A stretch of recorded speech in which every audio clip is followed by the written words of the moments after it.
Morning లేవగానే ఏం tiffin చేయాలా అని ఆలోచిస్తూ ఉంటాం. ఈరోజైతే నైట్‌కి నాకు అదే ఆలోచన. పొద్దున పిల్లలు కాలేజీకి వెళ్తారు, ఆఫీస్‌కి వెళ్తా ఉంటారు. ఏం చేయాలని ఆలోచిస్తూ ఉంటే కూరగాయల గురించి వెతుకుతూ ఉంటే కవర్‌లో కనిపించాయన్నమాట.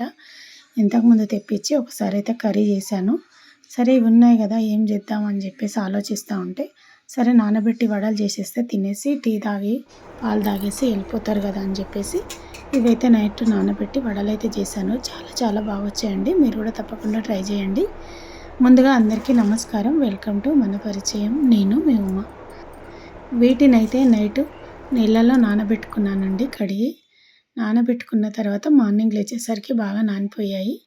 అవన్నీ తీసి మిక్సీ జార్లో వేసుకొని అందులో కొన్ని పచ్చిమిర్చి, కారంకు తగినన్ని, అలాగే కొంచెం జీలకర్ర, కొంచెం అల్లం, కొంచెం సాల్ట్ వేసి మిక్సీ పట్టుకున్నాను. కొంచెం బరకగా పట్టుకోవాలి, మెత్తగా కాకుండా. మనం పచ్చిమిర్చి సన్నం తరుగుకొనైనా పైన వేసుకోవచ్చు. పిల్లలు తినరు కాబట్టి నేను ఇందులోనే వేసుకొని మిక్సీ పట్టుకున్నాను అన్నమాట.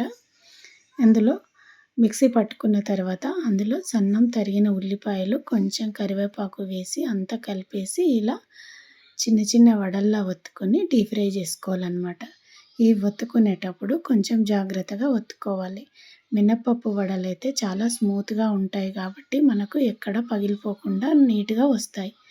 ఈ పిండి జిగి ఉండదు కాబట్టి కొంచెం విరిగిపోతూ ఉంటాయి. వేసేటప్పుడు జాగ్రత్తగా వేయాలి, తీసేటప్పుడు కొంచెం జాగ్రత్తగా తీయాలన్నమాట. చూసారా, నేను వేస్తూనే కొన్ని పగిలిపోయాయి. ఇలా వీటికి ఇలాగే జరుగుతూ ఉంటుంది. కానీ చాలా టేస్ట్ మాత్రం చాలా బాగా వచ్చిందండి. పిండినంతా ఇలా వడల్లాగా చేసుకొని మధ్యలో హోల్ అంటే పెట్టుకుంటా ఉంటే విరిగిపోతూ ఉన్నాయి. పెట్టుకోకుండడమే బెస్ట్. నార్మల్గా వేసుకోవచ్చు. కొంచెం లో ఫ్లేమ్లో పెట్టి కాల్చుకోవాలి, ఎందుకంటే లోపటి వరకు కాలాలి కాబట్టి చిన్న మంట మీద కాల్చుకుంటే చాలా బాగుంటాయండి. టేస్ట్ అయితే చాలా బాగా వచ్చింది. వీటిని పెరుగుతో కానీ మామూలుగా సాస్తో కానీ తిన్నా చాలా బాగుంటాయి. పైన క్రిస్పీగా లోపల స్మూత్గా చాలా బాగా వచ్చాయి. చాలా టేస్టీగా ఉన్నాయన్నమాట. మీకు కూడా నచ్చితే తప్పకుండా ట్రై చేయండి. వీడియో నచ్చితే లైక్ చేయండి, సబ్స్క్రైబ్ చేసుకోండి, షేర్ చేయండి, కామెంట్ చేయండి. Thank you.